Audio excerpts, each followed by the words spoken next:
This is the 51st meeting between the two teams, and it's also known as the Battle of the Bay. Obviously, long-standing rival, and it's going to be physical. But I will say that Corona Del Mar does have the advantage because the Sailors, well, they didn't return a starting quarterback and a starting running back, so changes the offense up completely and makes for a very interesting game. Hey guys, what we're going to be witnessing tonight is a division rivalry that did play about a month and a half ago. What happened? Well, Mission Hills almost walked away with a 24-0 victory. The defense held Sebastian Tangen to 4 completions for only 32 yards. Connor went almost perfect, going 15 for 17 and 2 touchdowns. I asked both coaches, how is tonight going to be different?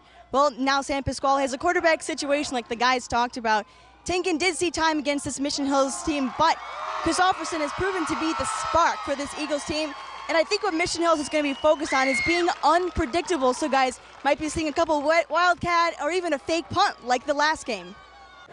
Hey guys, a huge question coming into this game has been the running backs for both of these teams. For St. John Bosco, it's Darren Walker, and for Santa Margarita, it's Ryan Wolpen.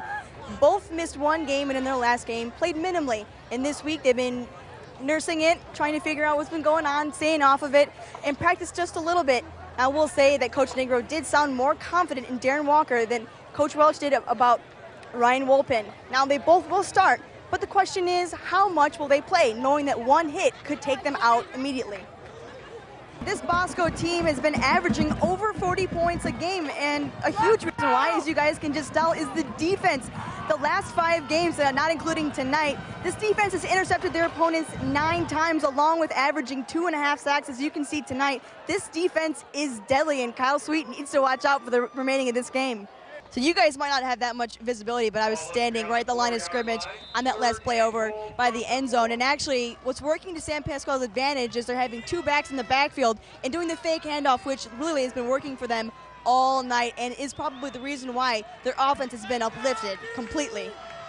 How bad does it look down there?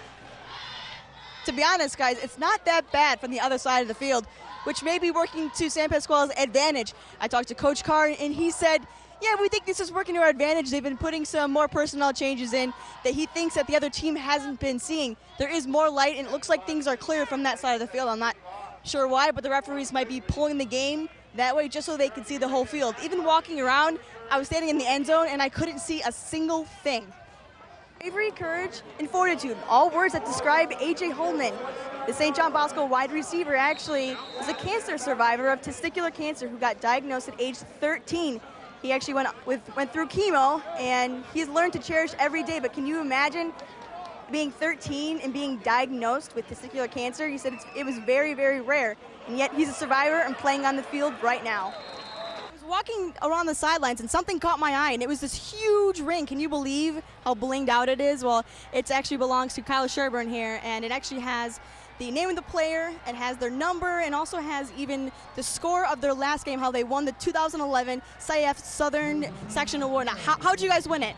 You guys had talked about everything that was going on before the game, so I managed to get my hand on one of these, the yellow jackets for the Fighting Eagles.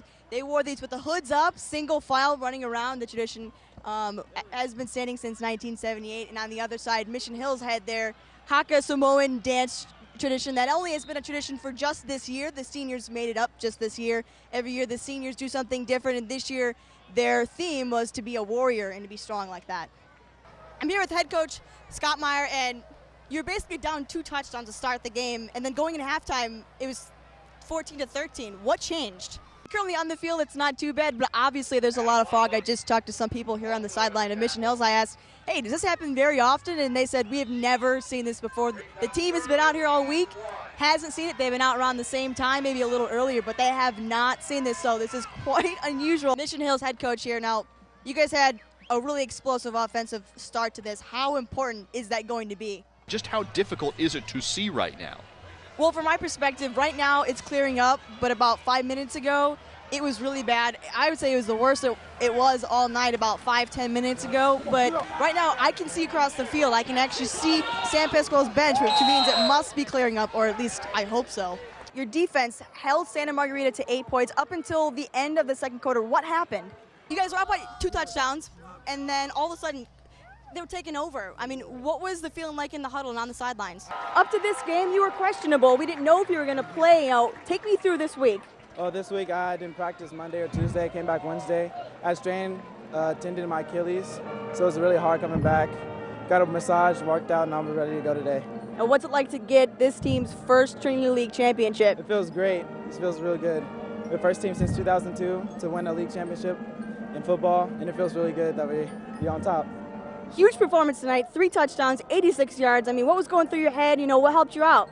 Just the hard work that we put in this whole year to get us through this game, no matter if I was hurt or not. I knew that we were going to get through this game. Well, congrats on the victory and good luck in the playoffs. He's a popular guy to get, and I'm here with Chad Nolan. I mean, we know from the coaches, talking to the coaches, how was it playing on the field? I mean, you know, these conditions weren't great at safety. You know, had to really focus. You know, stay back, don't get on the deep ball and come up. But kickoff return 2. You know, I couldn't see nothing with their white jerseys. You know, they had them kicking it out of bounds, weren't even kicking it to me. So, you know, I feel good about the win. You know, go get this ring, first time in school history. So, trying to get it done. All right. So, what's the biggest thing you're going to take from this game to the finals? You know, our defense. You know, we bent, but we didn't break. You know, we held them. We got the stops. I mean, and running the ball, you know, getting more involved in the offense too. So hopefully the carries at running back will carry over and those offensive plays will carry over, you know. Awesome. Well, congrats on the win. Good luck in the finals. I'm here with Johnny Stanton, who's the Santa Margarita's former quarterback. He tore his ACL a few weeks back. Now, take me back to that game. What was going through your head? Well, I think I tore it about the second quarter. And, you know, I really didn't know what happened. I thought it was maybe a sprain or something like that, but it was one of the bigger games of the year. We knew that it was that was definitely one of the most important games of the year, so I didn't think much of it. I just figured that it was something I could work through, and I was very surprised the day after when I had the MRI and they told me it was torn. So, you know, it is what it is. I've worked through it, and, you know, my team has definitely supported me. You're committed to Nebraska.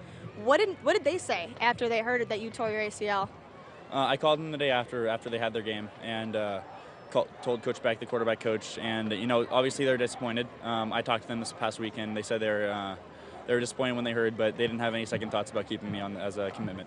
Well, that's good to hear. So, since your injury, you've had a new role on this team. Now, tell me what's your new role, what it's like to be on the sidelines now.